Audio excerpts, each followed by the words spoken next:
Mukthi could be defined in various ways. The general definition which I give for Mukthi is the liberation of senses. Now, when you see, you do not see without the interference of the mind. If you can see without the mind interfering, that is Mukthi. If you can hear without the mind interfering, that is Mukthi. The same applies to smell, touch, and even thought.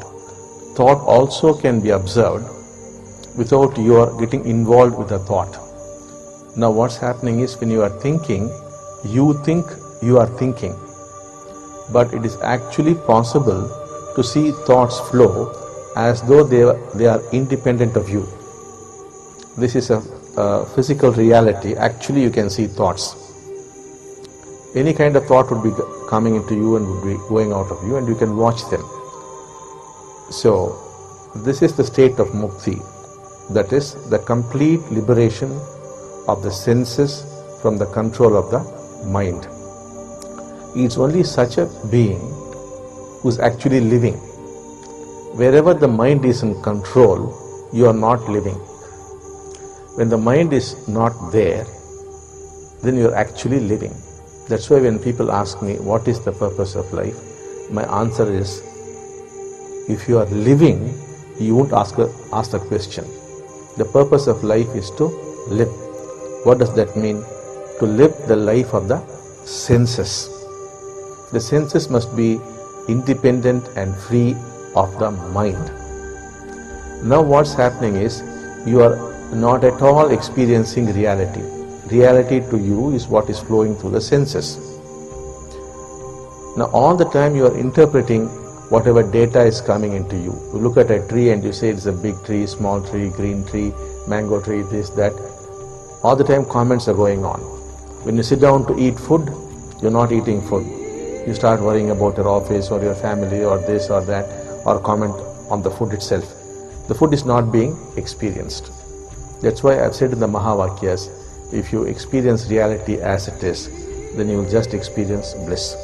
You will see this whole creation is perfect. It's the most beautiful thing, and that you're already in heaven.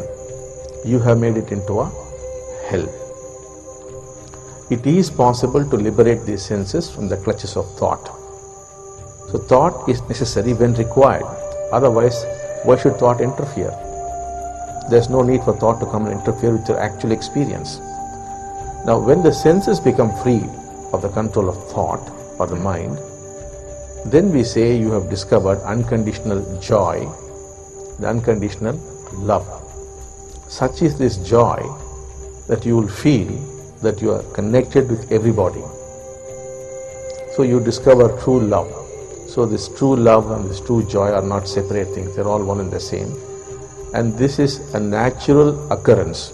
That is what you are designed to be. That is what a human being is supposed to experience all the time. Since you do not experience that, your lives have become miserable. And to escape that misery, you have created various escape routes through which all the time you are escaping from your misery, which misery itself is because you are not experiencing reality.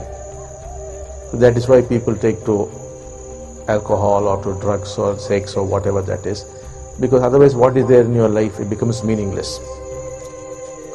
So the whole attempt of this movement is to help you experience reality as it is. When that happens, you discover unconditional love and unconditional joy. You feel connected with everything and everybody. You do not feel you are a separate individual. You do not live for yourself alone anymore, because the yourself has become everybody. You live for the sake of humanity. This is not a concept or some imagined thing. This is a day-to-day reality once you become enlightened or you become a mukta. And thousands of people have already got into this state. And even right now there are a few people sitting here who are in this state.